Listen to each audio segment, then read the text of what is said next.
First at 4, all eyes on the skies. We're tracking the afternoon storms. On your left, we have a look over Denver International Airport. Not looking bad. On the right is a look at downtown Denver. Again, not too bad. We do see some clouds. There is a possibility for hail and wind. When I say that, everybody pays attention. Oh, hail. Especially hail. Thanks for joining us on this Friday afternoon at 4. I'm Kim Christensen. And I'm Phil Lipoff. It is a busy weekend ahead, so our weather team is, of course, tracking how this could impact your plans. We want to get right over to meteorologist Corey Reppenhagen. And Corey, there's a lot going on, a lot of concerts, a lot of outdoor events. Is it a complete washout or just a little bit, you think? No, in fact, very little impact to those events because we have about an hour left here with the potential for a strong storm here in the Denver area. After that, it's just going to be pockets of isolated light rain and sprinkles. So you can see the live radar right here. We have some storms in the northern Denver metro area and right onto the adjacent plains. We have one severe thunderstorm warning in progress. That's out here in Kit Carson County along I-70 just before you get into Kansas. That storm is potentially putting down some ping pong ball size hail. Back here in the Denver metro, you can see the energy here to the north of the metro area, and that is generally heading to the north. So the northern front range. After that, we could get a few sprinkles here in Denver over the next few hours until about 8 o'clock. And once we get through this evening, we're looking really nice for this weekend. Very little threat of thunderstorms, isolated chance, a 10 and a 15% chance. So we're mainly going to be dry and beautiful this weekend. Storms will return to the area on Monday, and those will have a potential to be severe as well. So I'll talk about all that stuff coming up in the full forecast in just a few minutes, guys. Corey, thank you. And if you are traveling this afternoon, you may want to try to stay off the roads. Along with the thunderstorms, there are also several big events, as we mentioned, around town. Morgan Wallen is performing at Empower Field Mile High tonight. Doors open in just about 30 minutes, and the show starts at 5:30. Should be a good one. He's playing tomorrow night, too.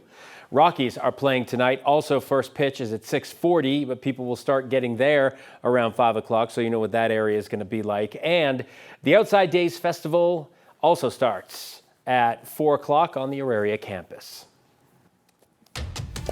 The trial of former Mountain View councilman continued today. Brent Metz is accused of shooting a 17-year-old in the face. Metz shot the victim while he and a teen friend were on his property looking for a place to take homecoming pictures. Today, Metz took the stand. Our Evan Krugel has been in court all day long. Evan, what's his version of events? Yeah, Kim, today we heard from Metz for the first time as he described the shooting as an unfortunate and accidental misfire. You may recall this all happened back in September of 2024 when two teens say they went onto Metz's property hoping to take homecoming photos.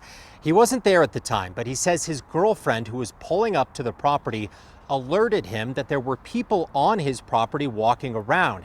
Now, he says when he showed up, he saw the teens inside a car at the entrance to the property where he parked, grabbed his pistol from a holster inside the truck, and got out. That's when he claims he lost his balance and the gun went off, shooting through the windshield of the teen's car and hitting one in the face.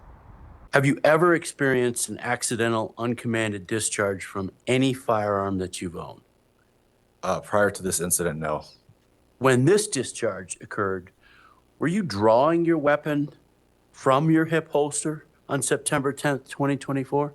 Absolutely not. I was transferring it from my vehicle holster into my hip holster when it discharged uncommanded. Now, Metz is being cross-examined inside as we speak. Closing arguments are expected to follow that. Now, coming up at 5 o'clock, we'll talk more about the weapon involved in this and how that could play a role in the jury's decision. For now, reporting live outside the Jefferson County Courthouse, Evan Krugel, 9 News.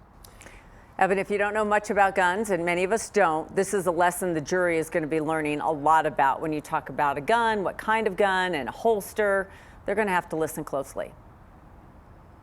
Absolutely, Kim. That was 2 or 3 hours of today's testimony, was going over the mechanics of the Sig Sauer gun that was involved in this and describing its propensity to misfire. We'll see how that plays out with the jury's decision. All right, thank you. We look forward to your report at 5. Thanks, Evan. It has been a week now since Denver police say a father of 4 shot and killed near the Denver State Park. They say they've talked to everyone involved, but no one has been arrested so far. The victim's wife says the shooter claims it was self-defense, but she says she's not buying it. 9 News reporter Jaleesa Irizarry has more.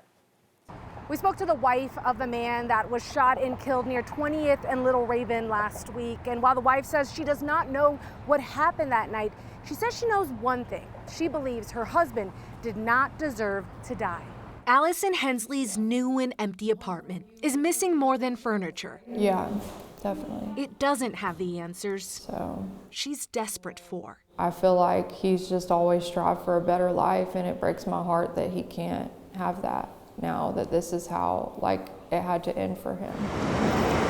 Last Thursday around 11 p.m., Denver police responded to 20th and Little Raven Street for a shooting. That's where they found 28-year-old Jacob Hensley. He'd been shot, and he later died. Authorities say they were able to speak with everyone involved and no arrests have been made. Hensley says she saw her husband less than an hour before the shooting. She says he showed up at their apartment extremely drunk, which wasn't like him. The kids were going to sleep, and he was like falling, so I was like, you know, you need to leave. Well, or like going there to the room, and he went back outside, and he never came back home. Police have not shared the circumstances around the shooting, but Hensley says there was some kind of confrontation that led up to it. They said that he was shot 5 times, and that's like overkill. That's not, you know, someone who can't even stand up, and you have a car and a gun. And my husband, yes, he walks around Denver. He always has a,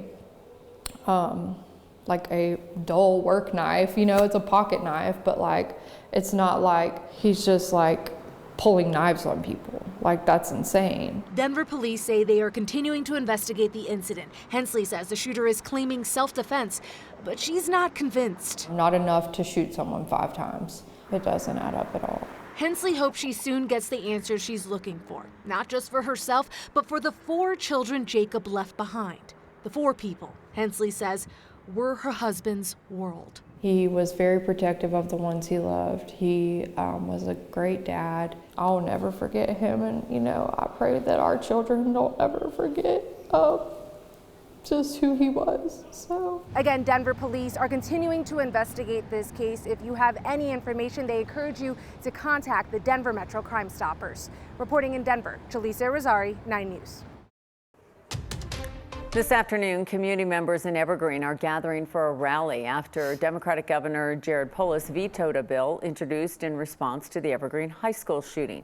The bill would have required social media companies to quickly comply with law enforcement warrants and proactively report some threats made on their platforms. It was backed by the Jefferson County Sheriff's Office and many Evergreen students who thought it could have stopped the shooting. New body camera video shows the moments leading up to a man stabbing an Aurora police officer before he was shot and killed. Yeah, this happened back in April. We do want to warn you, we're not going to show you the really graphic part of the video, but it still may be disturbing. Police say officers tried to de-escalate the situation for nearly half an hour before 23-year-old Amari Garlington came out of the home running with the knife. He charged at the canine and at the officer on scene. You see it happening here. Officials tell us that is when the suspect stabbed Officer Mark Moore in the head several times before Moore pulled his gun, ended up shooting him. Officer Moore was released from the hospital at the end of April after dealing with his injuries. A report released this week says Aurora needs to strengthen its mental health response so that fewer people in crisis end up in deadly encounters with police.